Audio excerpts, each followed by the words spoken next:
yang kita wajib percaya pada kitab-kitab suci yang diturunkan oleh Allah.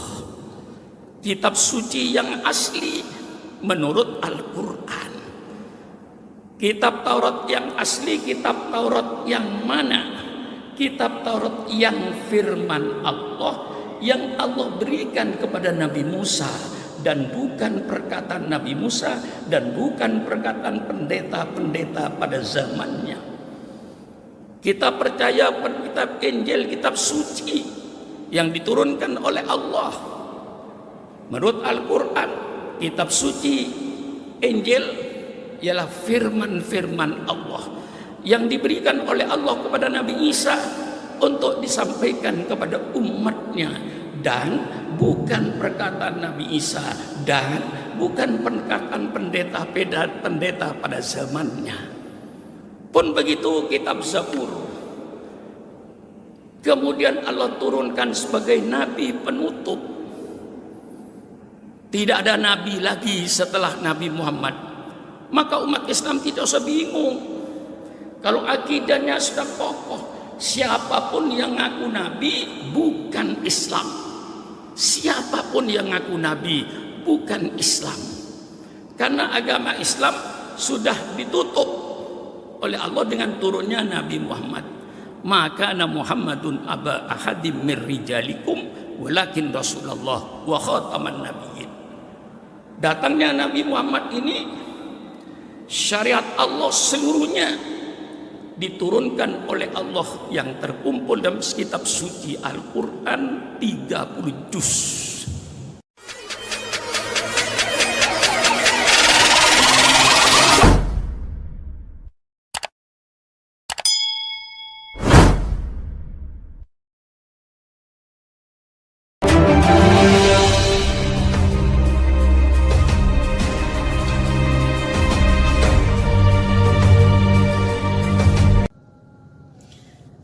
Halo saudara-saudaraku yang terkasih di dalam Tuhan, dimanapun Anda berada.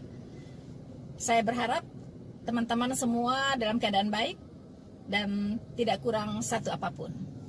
Selalu sehat, selalu happy, selalu bersuka cita di dalam Tuhan kita, Yesus Kristus. Teman-teman, saya iseng-iseng teman-teman ya, mendengarkan sebuah khotbah ya.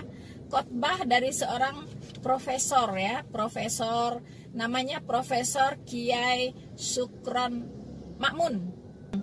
Kiai Sukron ini sudah tua ya, saya lihat ya, dan ada profesornya begitu. Jadi saya terpicu untuk mendengarkan khotbahnya teman-teman ya. Wah, saya bisa belajar banyak nih dari seorang profesor. Setelah saya mendengarkan khotbah dari beliau teman-teman, beberapa catatan yang tertarik untuk saya komentari ya teman-teman, dari apa yang beliau katakan teman-teman. Tidak semua, tetapi hanya beberapa yang menurut saya ini harus saya tanggapi begitu teman-teman ya. So saudara-saudaraku yang terkasih di dalam Tuhan, kita mendengarkan apa yang dikatakan oleh Profesor Kiai Sukron Makmun ini kepada jemaatnya ya teman-teman ya, bahwa katanya kita wajib percaya pada kitab-kitab suci yang diturunkan oleh Allah begitu ya. Nah, tentunya kitab suci yang mana begitu kan? Yaitu kitab suci yang asli katanya. Ya, yaitu kitab suci yang asli menurut Al-Qur'an.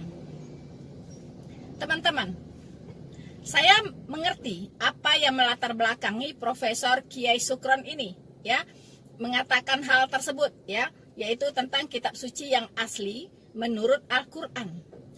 Karena teman-teman, di kalangan umat muslim itu tersebar ya narasi, rumor ya. Kalau saya katakan ini menurut imannya kekristenan, yaitu hoax, bahwa Alkitab yang sekarang yang ada di tangannya umat Kristen itu adalah palsu.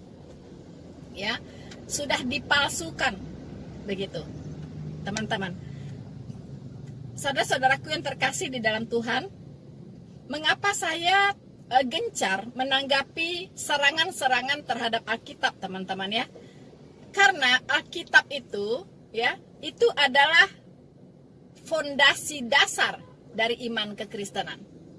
Ya, fondasi dasar dari iman kekristenan. Kalau fondasinya digoyang-goyang, ya, dan rapuh, teman-teman, itu bangunan di atasnya bisa rubuh. Ya, jadi serangan iblis terhadap kekristenan itu titik beratnya itu adalah kepada Alkitab. Kalau Alkitab ini bisa diruntuhkan kebenarannya, maka apapun yang dikatakan tentang kekristenan selesai, teman-teman. Selesai. Kenapa? Karena fondasi dasar dari iman kekristenan itu adalah Alkitab. Ya, maka dari itulah saya tidak bosan-bosannya ya mengcounter setiap serangan-serangan yang diarahkan ya oleh saudara-saudara muslim terhadap Alkitab. Tidak pernah bosan-bosannya. Kalau saya kebetulan mendengar pernyataan-pernyataan yang menyerang kekristenan, ya, terutama Alkitab, pasti saya counter, teman-teman. Karena ini harus kita bentengi ya. Alkitab ini harus kita bentengi dari serangan-serangan yang ada dari luar. Betul, Tuhan kita Yesus Kristus tidak kekurangan cara untuk melindungi yang namanya Alkitab. Tetapi bukan di situ persoalannya. Ya, itu sih kita tidak ragukan lagi, teman-teman. Tuhan kita sanggup melindungi firman-Nya. Ya. Dia berkata, langit dan bumi pasti berlalu, tetapi perkataanku atau firmanku tidak akan pernah berlalu. Bagaimanapun caranya orang ingin mengubah-ngubah firman Tuhan, ya, ingin menghilangkan firman Tuhan, ingin menambahi, mengurangi firman Tuhan, tidak akan bisa. Tidak akan pernah bisa. Tuhan yang memprotek langsung ya firman-Nya, teman-teman. Tetapi persoalannya, kalau tidak di-counter, ya, kalau tidak di-counter, yang kita khawatirkan adalah yaitu orang-orang yang masih bayi rohani, ya. Orang-orang Kristen yang masih bayi rohani itu akan mudah terpengaruh dan disesatkan. Itu persoalannya, ya. Jadi saya melakukan apologetika ini, teman-teman, mengcounter semua serang-serangan terhadap kekristenan itu karena saya peduli kepada orang-orang percaya, ya, kepada orang-orang percaya yang mungkin saja tercerahkan, ya kan, tercerahkan, kemudian terkuatkan, ya, terkuatkan dan juga terlindungi dari penyesatan dan terhindar dari penyesatan-penyesatan. So, saudara-saudaraku yang terkasih di dalam Tuhan, jadi Kiai tadi mengatakan bahwa umat Islam percaya kepada kitab-kitab suci yang diturunkan oleh Allah. Tapi katanya kitab suci yang asli menurut Al-Quran. Kalau sampai di sini, no problem, ya kan? Nah, hanya pertanyaan saya, siapa yang bisa membuktikan bahwa kitab yang ada di Al-Quran itu adalah asli? Kalau misalnya ada yang berpendapat bahwa Taurat sudah dirubah-rubah, sudah diganti-ganti, ya kan? Itu apa buktinya? Siapa yang mengganti? Kapan dan apa yang diganti, ya? Dulunya sebelum diganti apa, kemudian setelah diganti jadi apa, begitu. Mungkin ada firman Tuhan sebelum diganti bunyinya bla bla bla bla bla bla, tapi setelah diganti jadi bli bli bli bli bli gitu, ya kan? Mungkin sebelum diganti bunyinya blo blo blo blo blo, setelah diganti bunyinya ble ble ble ble ble, ya kan? Terserah, tinggal dibuktikan saja. Ya, dan kapan itu diganti? Oleh siapa? Siapa saksinya? Itu harus jelas. Tapi kalau tidak bisa menjawab itu namanya asal bunyi. Itu hanya klaim. Ya, itu hanya klaim dan menyesatkan, teman-teman.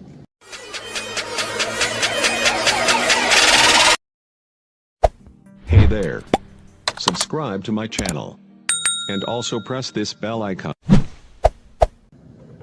So, saudara-saudaraku yang terkasih di dalam Tuhan, Profesor Kiai Sukron Makmun ya memperjelas kitab suci yang asli menurut Al-Quran itu adalah Taurat ya, kitab Taurat yang firman Allah, yang Allah berikan kepada Nabi Musa, bukan perkataan Nabi Musa ya, bukan perkataan pendeta-pendeta pada zamannya.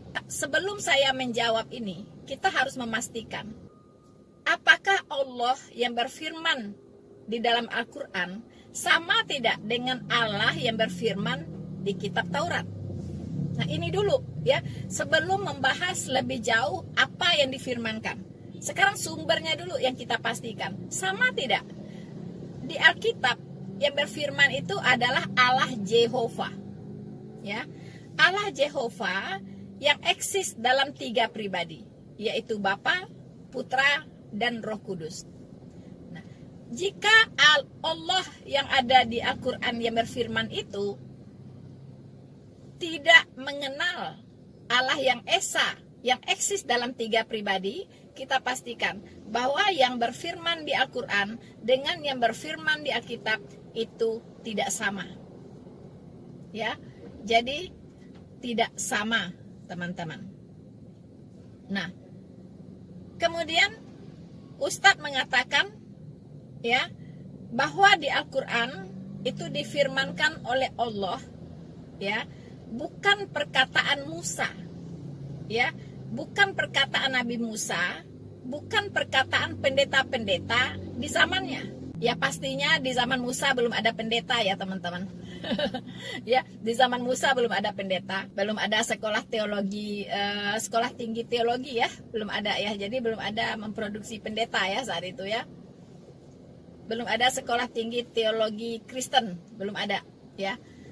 Saya tahu bahwa umat Muslim ya itu tidak mengerti bahwa Allah itu berfirman kepada para nabi itu, ada yang secara langsung, ada yang diilhami oleh Roh Kudus, ya kan? Jadi ada dengan perantara malaikat, teman-teman, ya. Ada dengan perantara nabi atau orang-orang pilihan dalam bentuk nubuatan, ya kan? Jadi Tuhan di zaman Perjanjian Lama bisa bernubuat melalui seseorang, begitu, ya. Contohnya Tuhan bernubuat tentang akhir zaman melalui Nebukadnezar. Nah itu ya, jadi Nebukadnezar dipilih oleh Tuhan untuk menyampaikan nubuatannya melalui mimpi Nebukadnezar. Ada dengan cara langsung ya, berhadapan atau berdialog interaktif ya antara Allah dengan Nabi. Nah ini yang dialami oleh Musa. Musa tidak menerima kitab Taurat ya gedebuk dari langit, tidak ya. Jadi kitab Taurat itu tidak gedebuk dari langit, teman-teman ya. Tapi kitab Taurat itu adalah ditulis oleh Musa atas perintah Allah Jehovah. Kita bisa baca teman-teman di Keluaran 34 ayat 27 sampai 28 ya. Berfirmanlah Tuhan kepada Musa. Nah ini caranya Tuhan, caranya Allah Jehovah berfirman kepada Musa ya. Berfirmanlah Tuhan kepada Musa, tuliskanlah segala firman ini, sebab berdasarkan firman ini telah kuadakan perjanjian dengan engkau dan dengan Israel. Dan Musa ada di sana bersama-sama dengan Tuhan 40 hari 40 malam lamanya, tidak makan roti dan tidak minum air. Dan ia menuliskan pada loh itu segala perkataan perjanjian, yakni ke-10 firman, teman-teman ya. Jadi Musa menerima firman dari Allah secara langsung, tanpa perantara ya, tanpa perantara malaikat, tanpa perantara siapapun ya, tapi langsung dari mulut Allah. Nah, Musa mendengar suara Allah, teman-teman ya, bahkan dia bersama-sama dengan Allah ya, waktu dia menerima 10 hukum Taurat. Apa saja 10 hukum Taurat itu? Apakah ini ada di Al-Quran?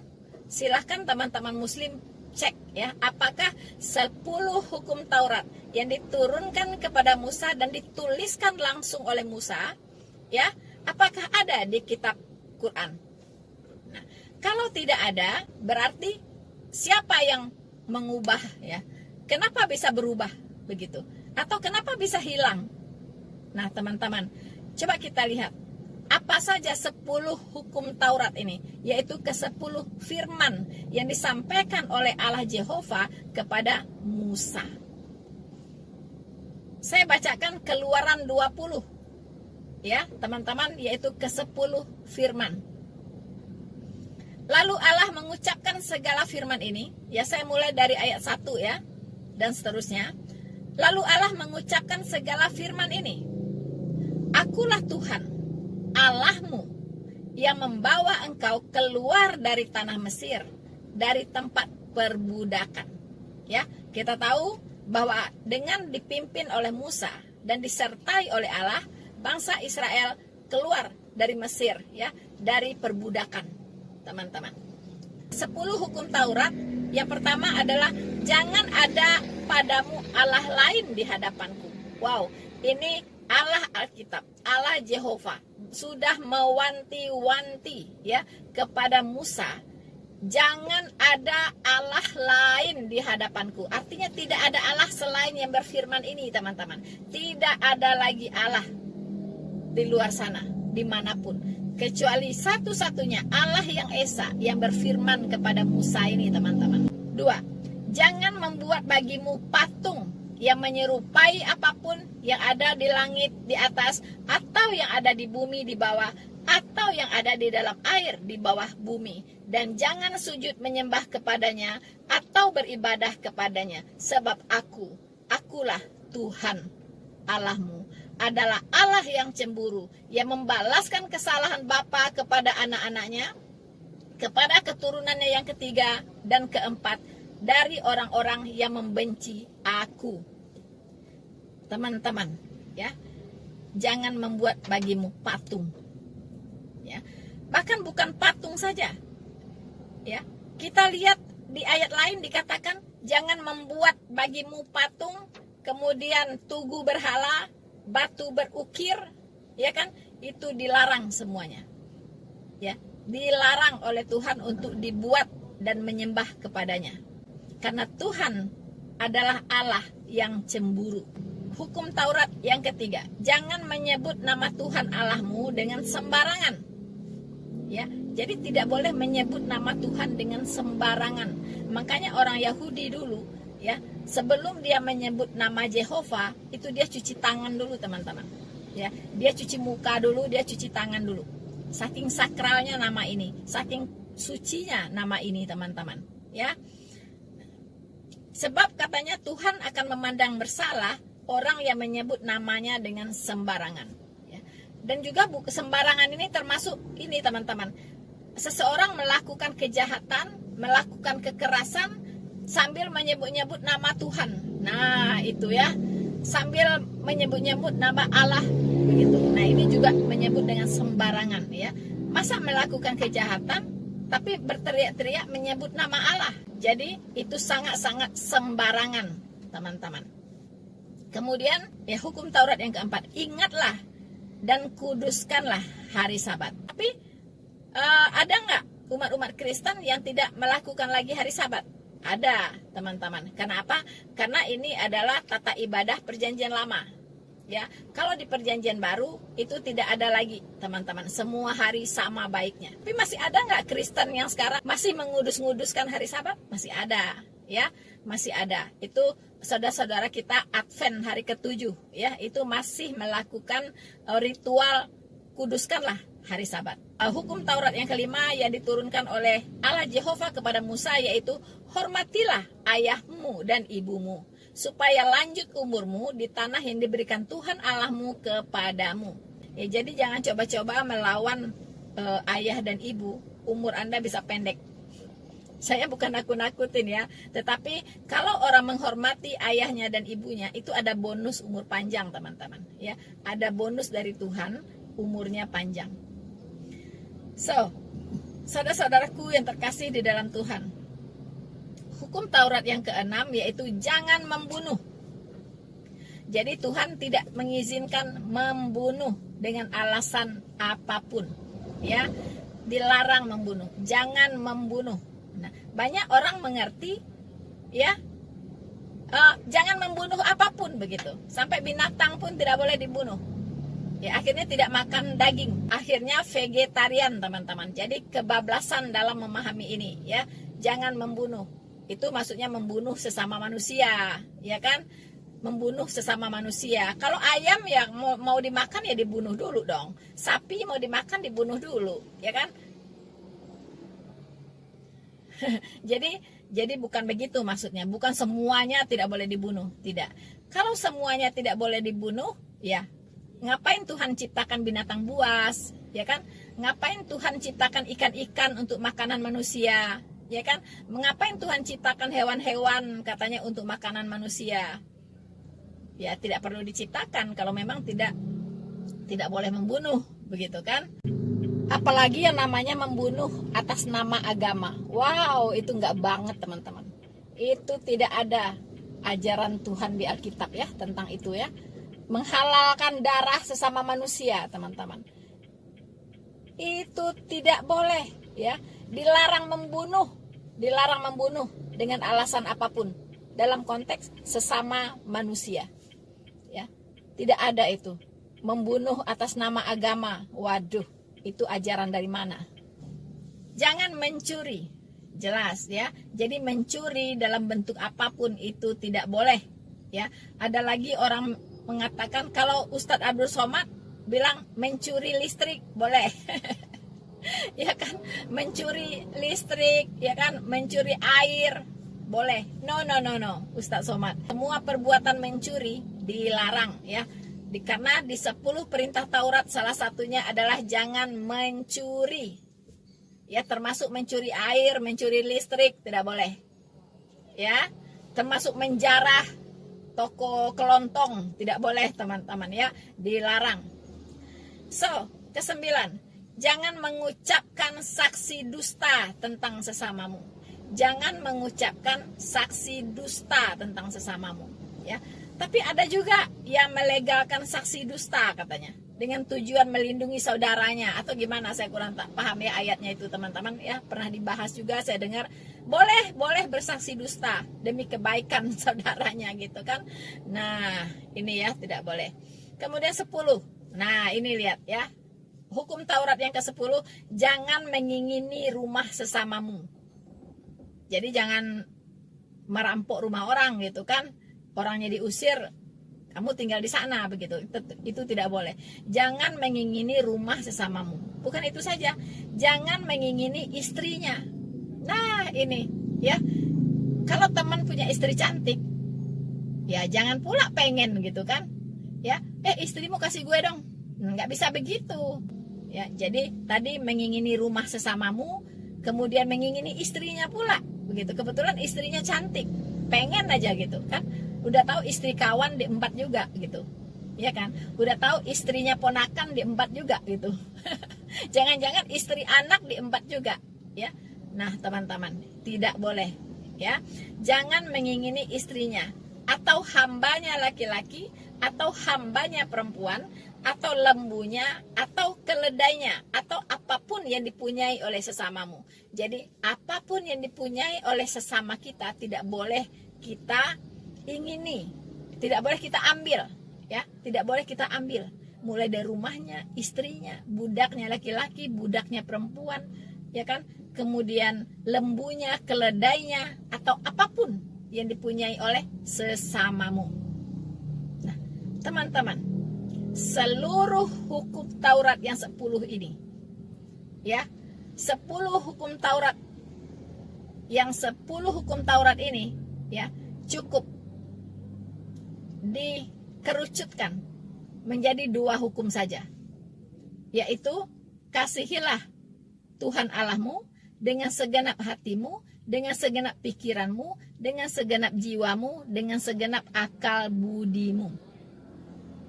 Dan kasihilah sesamamu manusia seperti dirimu sendiri. Inilah ya inti dari hukum Taurat. Teman-teman, apakah 10 hukum Taurat ini ada di dalam Al-Quran? Tentunya profesor ini yang tahu ya, dan juga teman-teman muslim yang lebih tahu ya, terutama yang ke-10 nih. Ya kan? Nah, teman-teman, silahkan dicek apakah semua diadopsi di dalam hukum Islam. Hanya teman-teman yang tahu ya. Tidak boleh pilih-pilih, hanya nomor ini saja, hanya nomor 5, 6, 8 saja. Yang lain boleh gitu, boleh dilanggar, tidak bisa ya. Jadi kalau memang mengadopsi hukum Taurat, mengadopsi kitab Taurat, harus seluruhnya secara utuh. Tidak boleh ada yang dirubah. Semua yang diajarkan oleh Allah di dalam kitab Taurat, jika memang kitab Taurat itu ada di dalam Al-Quran, itu harus diadopsi secara utuh ajarannya. Ya kan? Tidak boleh berubah. Seperti di Alkitab yang dikorbankan, seperti di Alkitab Tuhan menetapkan Ishak ya, yang dipakai untuk menguji imannya Abraham, itu harus Ishak juga gitu di Al-Quran. Kalau memang ingin dikatakan bahwa Taurat itu ada di dalam Al-Quran yang aslinya. Teman-teman, Ustadz Kiai Sukron ya, Profesor Kiai Sukron mengatakan bahwa kita percaya kepada Injil, kitab suci yang diturunkan oleh Allah menurut Al-Quran ya. Jadi lagi-lagi karena diyakini di kalangan muslim bahwa Injil yang dipegang oleh orang Kristen sudah dipalsukan ya. Jadi Injil yang ada di Al-Quran itulah yang asli ya. Jadi katanya kitab suci Injil ialah firman Allah yang diberikan oleh Allah kepada Nabi Isa untuk disampaikan kepada umatnya. Jadi bukan perkataan Nabi Isa, bukan perkataan pendeta-pendeta di zamannya.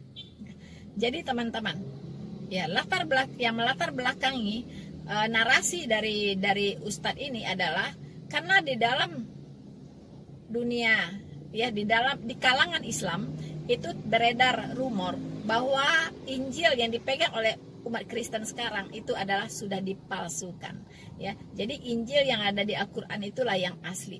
Tapi sebenarnya di Al-Quran itu tidak ada Injil ya, tidak ada Injil.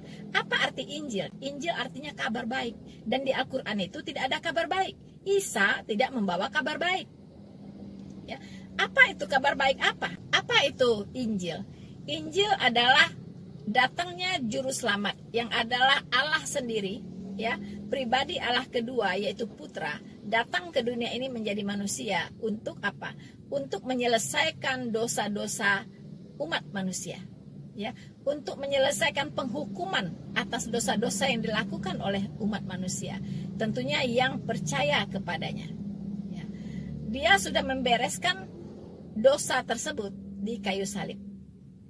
Siapa yang percaya kepadanya akan diselamatkan, siapa yang tidak percaya akan dihukum. Itulah Injil, itulah kabar baik. Dan itu tidak ada di Al-Quran. Artinya tidak ada Injil di Al-Quran, dan Isa tidak membawa Injil.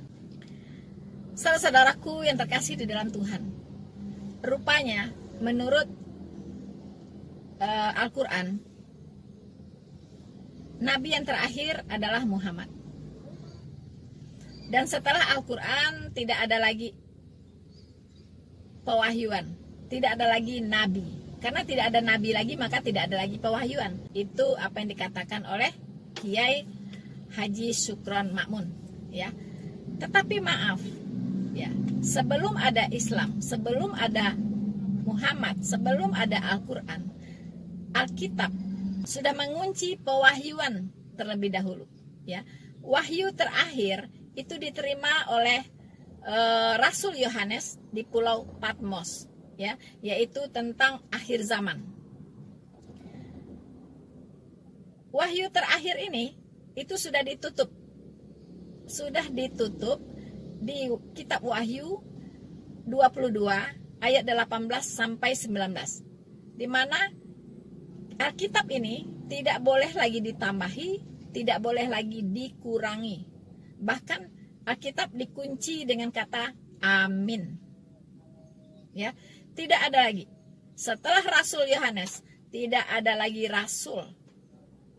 Ya, tidak ada lagi rasul, tidak ada lagi nabi. Nabi terakhir, teman-teman, tidak ada lagi pewahyuan. Ya, pewahyuan sudah selesai sampai kepada kitab Wahyu. Tidak ada lagi. Wahyu itu artinya penyingkapan.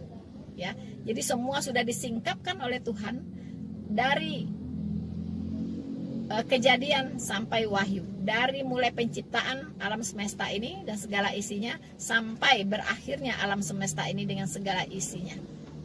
Ya, itu sudah selesai. Apakah masih ada pewahyuan? Ya, ketika Muhammad menerima wahyu, ya, melalui malaikat Jibril di Gua Hira. Nah, itu di luar Alkitab. Ya, tetapi iman kekristenan berdasarkan Alkitab itu meyakini, ya, mengimani, ya, berdasarkan fakta Alkitab, itu tidak ada lagi pewahyuan. Nah, makanya tadi saya katakan, pastikan dulu apakah yang menurunkan wahyu, apakah Allah yang berwahyu, ya, di Alkitab, ya, baik di kitab Taurat, di kitab Mazmur, kitab para nabi maupun di kitab Injil, apakah Allah yang sama dengan yang berfirman di Al-Qur'an? Ini harus dipastikan dulu. Kalau kita sepakat bahwa itu bukan Allah yang sama, maka tidak ada perdebatan, tidak ada pertentangan. Mau apapun yang difirmankan, ya, oleh Allah di Al-Qur'an, itu adalah domainnya Islam. Dan orang Kristen tidak punya hak untuk memprotes atau mengkritik. Tetapi selama dikatakan bahwa yang berfirman Taurat, di kitab para nabi, di kitab Mazmur dan Injil adalah yang berfirman di Al-Qur'an, di sini muncul persoalan. Karena tidak sejalan, ya, karena tidak ada kronologisnya, tidak ada sistematikanya, ya, tidak nyambung, tidak ada garis merahnya sampai ke Al-Qur'an sana. Ya, jadi begitu, teman-teman. Pertanyaan terakhir saya adalah, apakah kitab Taurat, kitab Mazmur, dan kitab para nabi ini yang dimiliki, ya, atau yang diimani oleh umat Yahudi atau Israel sama tidak dengan yang diimani oleh umat Kristen saat ini yang disebut dengan Perjanjian Lama, kitab Perjanjian Lama? Sama tidak? Ya, karena di umat Islam sunter, ya, narasi yang mengatakan bahwa Taurat yang dipegang oleh umat Kristen itu sudah diubah-ubah, ya. Tapi mereka tidak berani mengatakan bahwa Taurat yang dipegang oleh umat Yahudi sudah dirubah-rubah. Nah, teman-teman, mereka tidak tahu bahwa kitab Taurat, kitab Mazmur, kitab para nabi atau Alkitab Perjanjian Lama itu sama persis dengan Perjanjian Lama yang ada di Alkitabnya orang Kristen. Persis. Tidak ada yang berubah, tidak ada perbedaan. Titik komanya pun tidak ada yang berbeda. Sama. Ya. Apa buktinya? Saya berkata demikian. Karena sampai hari ini tidak pernah terjadi pertentangan atau perdebatan sengit antara Yahudi dengan Kristen. Paham maksud saya? Tidak pernah terjadi perdebatan sengit atau pertentangan antara umat Yahudi dengan umat Kristen. Karena memang tidak ada persoalan. Umat Kristen tidak merubah-rubah kitab Perjanjian Lama, ya, atau kitabnya umat Yahudi. Tidak ada yang dirubah-rubah, persis sama. Tapi mengapa ada pertentangan antara umat Kristen dengan umat Islam yang tidak pernah habis. Karena memang Alkitab umat Kristen dengan Al-Quran, kitabnya umat Islam, itu banyak perbedaan. Ya. Kenapa? Karena umat Islam mengklaim apa yang ada di kitab umat Kristen, baik Taurat, Zabur, dan Injil, itu katanya sudah dirubah-rubah, bukan asli lagi. Nah, disinilah timbulnya perdebatan yang tidak pernah habis-habis. Ya, jadi saya sekali lagi katakan, tidak pernah ada terjadi perdebatan sengit atau perdebatan atau pertentangan antara umat Yahudi, pemilik Perjanjian Lama, dengan umat Kristen. Karena memang tidak ada yang dirubah dari kitab umat Yahudi, yaitu Perjanjian Lama, persis dengan apa yang dimiliki oleh umat Kristen. Logikanya, kalau umat Kristen merubah-rubah kitab umat Yahudi, orang Israel, orang Yahudi, yaitu Alkitab Perjanjian Lama, maka yang berhadapan itu bukan Islam dengan Kristen, tapi Yahudi dengan Kristen. Pasti umat Yahudi kita tahu, umat Israel kita tahu, tidak boleh diganggu, tidak boleh dicolek sedikit pun. Ya, mereka orangnya tidak mengganggu orang, tapi kalau diganggu kau habis. Ya, jadi jangan coba-coba merubah-rubah Alkitab mereka. Apa yang terjadi? Bisa perang dunia ketiga ya, bisa perang dunia ketiga sudah lama jika Alkitabnya orang Yahudi diobok-obok oleh orang Kristen. Tidak. Makanya orang Yahudi tidak pernah bermasalah dengan orang Kristen. Karena orang Kristen tidak mengubah-ubah Alkitabnya orang Yahudi. Mengapa orang Kristen selalu bermasalah dengan Islam? Ya, karena Alkitabnya orang Kristen, kalau sampai di kitabnya orang Muslim sudah banyak perubahan. Begitu, sudah banyak perubahan. Nah, persoalannya Islam ini mengklaim merekalah yang benar. Ya kan? Jadi yang datang kemudian inilah yang asli. Pada logika sehatnya, yang asli itu pasti ada lebih duluan, baru kemudian menyusul yang palsu. Tidak pernah palsu duluan ada, baru kemudian yang asli. Itu logika jungkir balik. So, teman-teman, saya kira itu dulu yang bisa jadi perenungan kita ya sore hari ini. Semoga apa yang saya sampaikan bisa memberkati teman-teman semua dan membuat kita semakin yakin kita sudah berada di jalan yang benar dan kita sudah memiliki firman Tuhan yang benar dan kita memiliki Tuhan yang benar. Dengan iman kita tunggu kedatangan Tuhan Yesus yang kedua kali. Tuhan Yesus memberkati kita semua. Maranatha.